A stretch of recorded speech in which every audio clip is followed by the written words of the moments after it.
దేవుని బిడ్డలారా, అనుదిన ఈ వాగ్దాన ఈ పరిచర్య ద్వారా ప్రతి ఉదయకాల సమయంలో ఈ విధముగా మిమ్మల్ని కలుసుకోవడానికి ప్రభు మాకు అనుగ్రహిస్తున్న ఈ గొప్ప ఈ భాగ్యాన్ని బట్టి మొదటగా దేవాది దేవునికి నిండు హృదయంతో కృతజ్ఞతాస్తుతులు చెల్లిస్తూ ఉన్నాను. దేవునికి స్తోత్రం. హల్లెలూయా, హల్లెలూయా. అదే విధముగా మా ఈ కార్యక్రమాలను యూట్యూబ్లో మేము అప్లోడ్ చేస్తూ ఉన్నప్పుడు వీక్షిస్తూ ప్రభునామాన్ని గణపరుస్తున్న ఆత్మీయులకు మీ అందరికీ ఉదయకాల సమయంలో ప్రత్యేకమైనటువంటి శుభాభివందనాలు తెలియజేస్తూ ఉన్నాను. ప్రభు మిమ్మును మీ కుటుంబాలను నూరంతులుగా ఆశీర్వదించునుగాక. దేవుని బిడ్డలారా, మీ కొరకు మీ యొక్క ప్రార్థన అక్కరలు, మీకున్నటువంటి సమస్యలు చాలామంది ఆత్మీయులు మాకు తెలియపరుస్తున్నారు. వాటి కొరకు మేము మా సంఘం మా కుటుంబం భారముతో మేము ప్రార్థన చేస్తున్నాం. ప్రియా దేవుని బిడ్డలారా, మరి దేవుని యొక్క ఈ వాగ్దాన మాటలు విశ్వాసముతో ప్రార్థనాపూర్వకంగా మీరు వింటూ ఉన్నారు. దేవుడు కోరే ఆత్మీయతను మీరు కలిగి ఉండటం ద్వారా ఈ వాగ్దానం సంబంధించిన ప్రతి ఆశీర్వాదము కూడా మీకు దేవుడు అనుగ్రహిస్తూ ఉంటాడు. ప్రియా దేవుని బిడ్డలారా, విషయాలు గమనించండి. కనుక మరి ఈ వాగ్దానాలను ప్రార్థనాపూర్వకంగా వినడమే కాకుండా విశ్వాసముతో నమ్మగలిగినప్పుడు దేవుడు కోరే ఆత్మీయతను మీ యొక్క వ్యక్తిగత జీవితాల్లో మీరు కలిగి ఉంటూ ఉన్నప్పుడు దేవుడు మీరు కలిగి ఉన్న ఆత్మీయతను బట్టి దేవుడు మీకు ఇచ్చే ఈ వాగ్దానాన్ని మీ పట్ల నెరవేర్చే దేవుడై ఆయన ఉన్నాడు.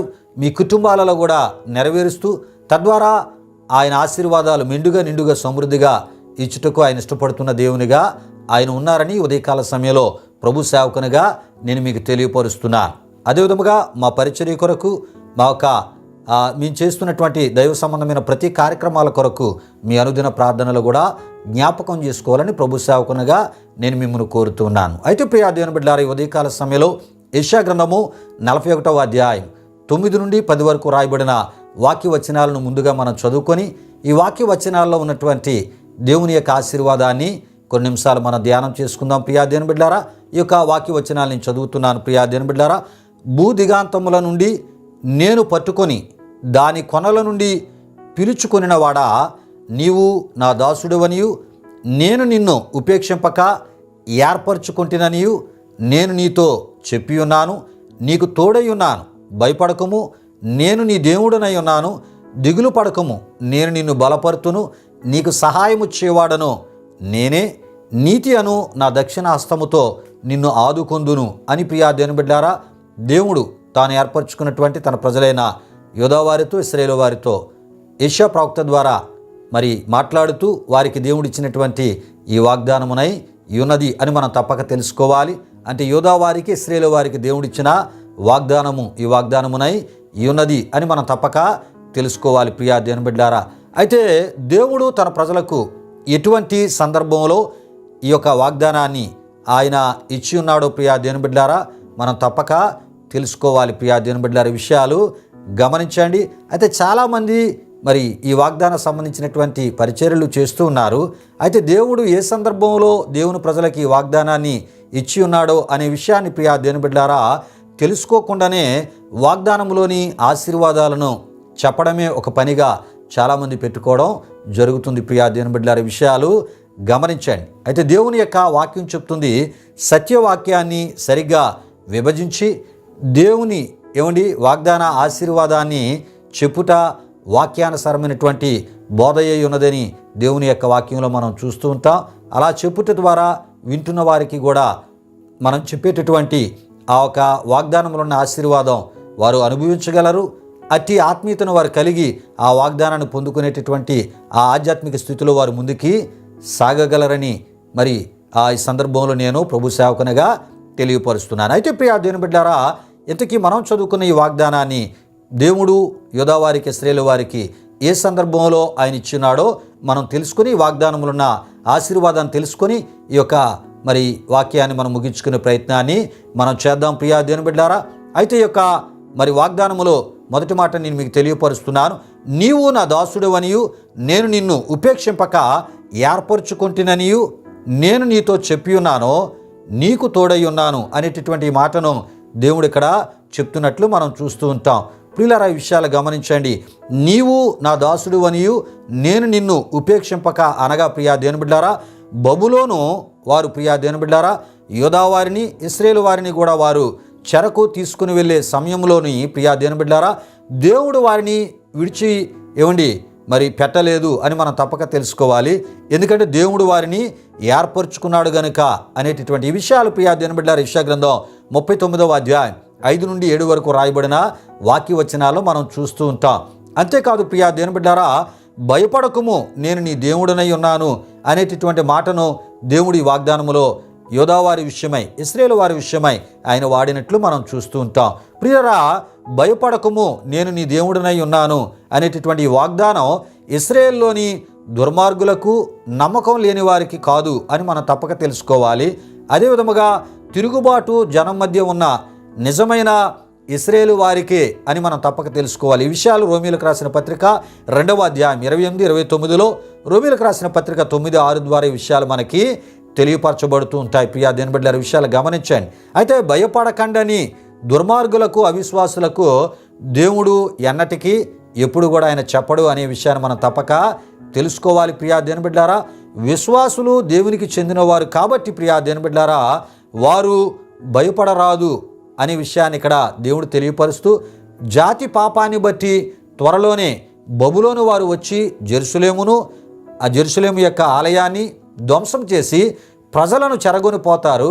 అయితే దేవుడు వారితో ఉండి వారిని కాపాడుతాను అనేటటువంటి వాగ్దాన అభయాన్ని దేవుడు ఇస్తున్నట్లు ఈ యొక్క వాగ్దాన మాటలో మనం చూస్తుంటాం. కనుకనే ప్రియా దేవుని బిడ్డలారా, భయపడకము నేను నీ దేవుడనై ఉన్నాను అని దేవుడు చెప్పుటను మనం చూస్తూ ఉంటాం. ప్రియులారా, ఈ వాగ్దానాన్ని దేవుడు ఎవరికి ఇస్తూ ఉన్నాడంటే ప్రియా దేవుని బిడ్డలారా, ఏమండి, నిజమైన ఇశ్రాయేలు వారికి, దేవుని కొరకు ఖచ్చితంగా బ్రతికినటువంటి ఇశ్రాయేలు వారికి ఇచ్చినటువంటి వాగ్దానముగా ఈ వాగ్దానాన్ని మనం చూస్తూ ఉంటాం. అంటే క్రీస్తును కలిగిన క్రైస్తవ బిడ్డల్లో కూడా ఖచ్చితమైనటువంటి విశ్వాసులకు, పరిశుద్ధమైనటువంటి విశ్వాసులకు, దేవుని కొరకు నమ్మకంగా బ్రతికేటటువంటి వారికి ఇచ్చే వాగ్దానముగా ఈ వాగ్దానం ఉందని మనం తప్పక తెలుసుకోవాలి. ప్రియా దేవుని బిడ్డలారా, దేవునికి స్తోత్రం. హల్లెలూయా, హల్లెలూయా. ప్రియులారా, ఈ విషయాలు యెషయా గ్రంథం 39వ అధ్యాయం 5-7లో మనం చూస్తూ ఉంటాం. అయితే ప్రియా దేవుని బిడ్డలారా, యెషయా గ్రంథం 40వ అధ్యాయం 2లో మనం చూస్తున్నప్పుడు అక్కడ ఏమని రాయబడి ఉంటుందంటే, యెరూషలేముతో ప్రేమగా మాటలాడుడి, ఆమె యుద్ధ కాలము సమాప్తమయ్యను అని మనం చూస్తూ ఉంటాం. ఆమె దోష రుణము తీర్చబడెను, యెహోవా చేతి వలన ఆమె తన సమస్త పాపముల నిమిత్తము 2 పొందినను సమాచారము ఆమెకి ప్రకటించుడి అని మనం చూడగలం. ప్రియులారా, ఈ విషయాలు గమనించండి. బబులోను వారు యూదా వారిని, ఇశ్రాయేలు వారిని తీసుకొని మరి ఆ చెరకు బానిసలుగా, దాసులుగా, బందీలుగా తీసుకొని పోవడానికి కారణం ఏంటంటే, ఇశ్రాయేలీల్లో, యూదా వారిలో ప్రియా దేవుని బిడ్డలారా, వారు మరి దేవునికి విరోధమైనటువంటి ప్రియా దేవుని బిడ్డలారా దోషాలు వారు చేశారు. అదేవిధంగా అనేకమైనటువంటి పాపాలు కూడా వారు చేయడాన్ని బట్టి 2 ఆ శిక్ష వారికి దేవుడు మరి అనుగ్రహించినట్లు మనం చూస్తూ ఉంటాం. ఆ 2 శిక్ష కారణంగానే బబులోను రాజు వారిని, మరి యూదా వారిని, ఇశ్రాయేలు వారిని చెరగా తీసుకుని పోయేటటువంటి పరిస్థితి ఏర్పడింది అనేటటువంటి విషయాన్ని మనం తప్పక తెలుసుకోవాలి. అయినప్పటికీ దేవుడు వారిని ఏర్పరచుకున్నాడు గనుక వారిని ఉపేక్షింపక, అంటే విడిచిపెట్టక ప్రియా దేవుని బిడ్డలారా, దేవుడు వారికి ఇస్తున్న వాగ్దానము అటువంటి సందర్భంలోనే, అంటే బబులోను రాజు వచ్చి వారిని బానిసలుగా, దాసులుగా తీసుకుని పోతున్న సందర్భంలోనే ఇవ్వబడినటువంటి వాగ్దానముగా, ఒక ఆదరణ వాగ్దానముగా మనం చూస్తున్నాం. పిల్లరా, ఈ విషయాలు గమనించండి.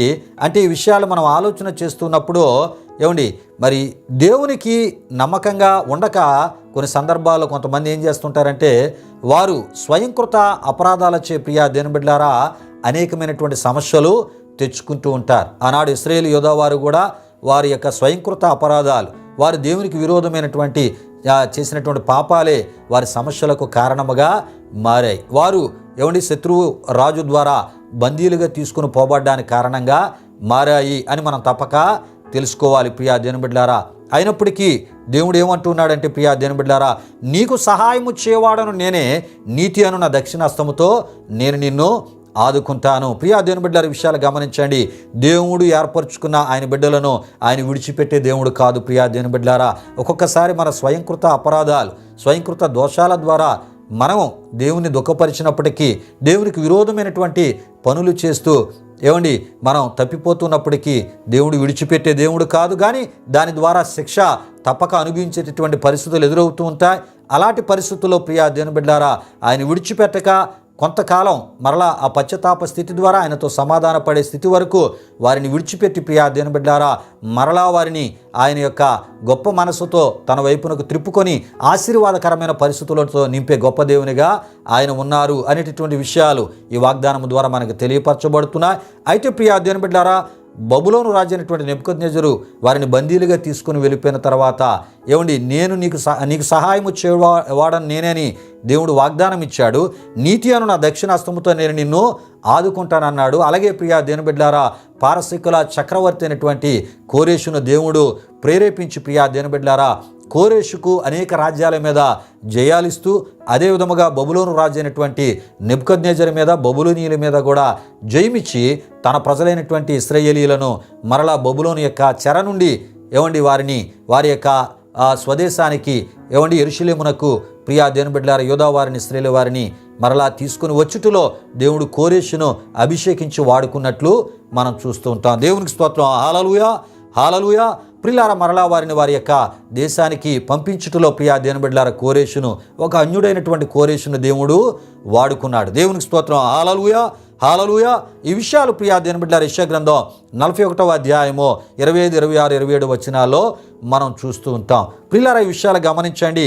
అంటే మరి ఆనాడు ఇశ్రాయేలు యూదా వారి యొక్క దోషాలను బట్టి పాపాలను బట్టి వారికి వారు స్వయంకృత అపరాధాలు ద్వారా సమస్యలు తెచ్చుకొని ఒక చెర సంబంధించినటువంటి పరిస్థితులకి వారికి వారే ఆ ఒక పరిస్థితులను కలుగు చేసుకుని ఉంటుండగా ప్రియా దేవుని బిడ్డలారా దేవుడు వారిని ఏర్పరచుకున్నాడు గనుక వారిని విడిచిపెట్టక మరలా నేను మీకు సహాయం చేసి నేను మరలా మీ స్వదేశానికి తీసుకుని వచ్చి మరలా పూర్వపు ఆశీర్వాదకరమైన స్థితిని నేను మీకు దయచేస్తానని ఈ వాగ్దానం ద్వారా దేవుడు ఆనాడు వారిని బలపరిచినట్లు ఆదరించినట్లు దేవుని వాక్యంలో మనం చూస్తూ ఉన్నాం. ప్రియులారా కొన్ని సందర్భాల్లో ఆయన విశ్వసించిన మన జీవితాల్లో కూడా మనం ఒక్కొక్కసారి ఏం చేస్తుంటామంటే ఆయనకి విరోధమైనటువంటి దోషకార్యాలు పాపకార్యాలు స్వయంకృత అపరాధాల ద్వారా ఆయా సమస్యలు మనం తెచ్చుకుంటూ ఉంటాం. అయినప్పటికీ ప్రియా దేవుని బిడ్డలారా దేవుడు మనల్ని విడిచిపెట్టక మనల్ని విడిపించు దేవునిగా ఆయన ఉంటానని ఈ యొక్క ఉదయకాల సమయంలో ఈ వాగ్దానం ద్వారా ఈ సందర్భ విషయాల ద్వారా ఆయన మనతో మాట్లాడుతున్నారు. కనుకనే అపోస్తలుడైన పౌలు గారు కూడా తిమోతికి రాసినటువంటి 2వ పత్రికలో ఆయన ఈ విధముగా వ్రాసి తెలియపరుస్తుంటాడు. మనము నమ్మదగని వారమైనను మూల భాషలో మనం చూస్తాం నమ్మకపోయినను ఆయన నమ్మదగిన వాడుగా మన జీవితాల్లో ఉండును అని ప్రియా దేవుని బిడ్డలారా ఆయన అక్కడ తిమోతికి వ్రాసి తెలియపరిచినట్లు మనం చూస్తూ ఉంటాం. ప్రియులారా దేవుడు మాట తప్పనివాడు. ఆయన ఏర్పరచుకున్న మన విషయంలో ఆయన ఎప్పుడు కూడా మనలను సమస్యల్లో విడిచిపెట్టడు, బాధల్లో విడిచిపెట్టడు, ఆర్థిక ఇబ్బందులు విడిచిపెట్టడు, అప్పుల సమస్యల్లో విడిచిపెట్టడు, మనశ్శాంతి లేని పరిస్థితుల మధ్య ఆయన విడిచిపెట్టడు. మన కొరకు ఏదో ఒక అద్భుతాన్ని చేసి మరలా ఆ పరిస్థితుల నుంచి మనల్ని విడిపించే గొప్ప హృదయము కలిగినటువంటి కనికరము జాలి కలిగిన దేవునిగా ఆయన ఉన్నాడు అని ఉదయకాల సమయంలో మనతో ఈ వాగ్దానం ద్వారా ఆయన మాట్లాడుతూ ఉన్నారు. ప్రియా దేవుని బిడ్డలారా కనుక మనం ఆయనకి నమ్మకమైన వారిగా ఉందాం. ప్రియా దేవుని బిడ్డలారా ఆయనను మాత్రమే నమ్ముతూ ఆయన ఎడల మన విశ్వాసాన్ని కొనసాగిస్తూ ప్రియా దేవుని బిడ్డలారా ఆయన కోరి ఆత్మీయతలో మనం ముందుకు సాగిపోతూ ప్రియా దేవుని బిడ్డలారా ఈ వాగ్దానములు ఉన్న దేవుని ఆశీర్వాదాన్ని మనం పొందుకుందాం. దేవునికి స్తోత్రం. హల్లెలూయా హల్లెలూయా. దేవుని బిడ్డలారా ఈ వాగ్దానం ఈ మాటలు విన్నటువంటి మీ కొరకు నేను ప్రార్థిస్తున్నాను. ప్రతి ఒక్కరు ఈ ప్రార్థనలో నాతో పాటు ఏకీభించవలసిందిగా ప్రభువైన యేసుక్రీస్తు నామములో నేను మిమ్మల్ని కోరుతున్నాను. ప్రార్థన చేసుకుందాం. ప్రియా దేవుని బిడ్డలారా మహిమా స్వరూపిన మా ప్రభువా జీవాధిపతి అయిన యేసయ్యా నీ ఘనమైన నామానికి మహిమ చెల్లిస్తున్నా. దేవా అనుదిన ఈ వాగ్దాన ఈ పరిచర్య ద్వారా ఈ విధముగా వాగ్దాన సంబంధమైన ఈ విషయాలు మా ప్రియులకు తెలియపరచుటలో వారిని బలపరచుటలో మీరు మాకు ఇస్తున్న ఈ గొప్ప ఆత్మ నడిపింపు అభిషేకాన్ని బట్టి స్తుతులు చెల్లిస్తున్నాం. ఈ మాటలు విన్న మా ప్రియులందరినీ మీరు దీవించండి. వారి అక్కరలు తీర్చండి, వారి అవసరతలు తీర్చండి. ఏ రకమైనటువంటి సమస్యలో ఉన్నారు యేసుక్రీస్తు నామములో విడుదల దయచేయండి. ఈ దినమంతా మీ సన్నిధి కాపుదల భద్రత వారికి అనుగ్రహించండి. ఎంతోమంది యవ్వన బిడ్డలు నాయన ఎగ్జామ్స్ రాస్తూ ఉన్నారు. వాటి విషయాల్లో మంచి విజయాలు యేసుక్రీస్తు నామములో వారికి మీరు దయచేయండి. ఎంతోమంది యవ్వన బిడ్డలు ఉద్యోగ ప్రయత్నాలు చేస్తున్నారు. మంచి ఉద్యోగాలు వారి యొక్క చదువుకు తగ్గ ఇగోనైనా మంచి జీతం కలిగిన ఉద్యోగాలు యేసుక్రీస్తు నామములో వారికి మీరు దయచేయండి. యవ్వన బిడ్డల వివాహ విషయాలు కొంతమంది తల్లిదండ్రులు ప్రయత్నాలు చేస్తున్నారు. వారి ప్రయత్నాలు సఫలపరిచి మంచి కుటుంబాలను యేసుక్రీస్తు నామములో వారికి మీరు దయచేయండి. కృప చూపించండి. ఎవరైనా శరీర బలహీనతలతో ఉంటే వారిని మీరు ముట్టండి, స్వస్థపరచండి. మీ ఆరోగ్యాన్ని వారికి దయచేయమని దేవా మరొకసారి ఉదయకాల సమయంలో మా ప్రియులందరినీ మీ పరిశుద్ధ హస్తాలకు సమర్పించుకుంటూ దేవా ఇగోనైనా గర్భఫలాలు లేని వారు ఎవరున్నా వారికి యేసుక్రీస్తు నామములో గర్భఫలాలు అనుగ్రహించి తద్వారా సంతాన ప్రాప్తులుగా దీవించి తద్వారా మీరు మహిమ పొందమని యేసు నామములో అడిగి వేడుకొనుచున్నాము తండ్రి, ఆమీన్. ఇప్పుడు మన తండ్రి అయిన దేవుని యొక్క ప్రేమైన కుమారుడైన యేసుక్రీస్తు వారి యొక్క కృప, పరిశుద్ధాత్మ దేవుని యొక్క అన్యోన్య సహవాసం ఈ వాగ్దాన కార్యక్రమంలో పాల్గొని ప్రార్థనలో ఏకీభవించిన మా ఆత్మీయులకు సర్వలోక పరిశుద్ధులకు ఇప్పుడు ఎల్లప్పుడు సదాకాలముతోడి నడిపించు కాపాడునుగాక. ఆమీన్. యేసు రక్తమే జయం, ప్రభేశ్వర రక్తమే జయం, ప్రభేశ్వర రక్తము సంపూర్ణమైనది, అపవాది క్రియలకు అనంత నాశనము కలుగునుగాక. ఆమీన్, ఆమీన్. ప్రభు మిమ్మును మీ కుటుంబాలను నూరంతులుగా ఆశీర్వదించునుగాక. తన సమాధానంతో ప్రభు మిమ్ములను మీ కుటుంబాలు నింపునుగాక. ఆమీన్, ఆమీన్.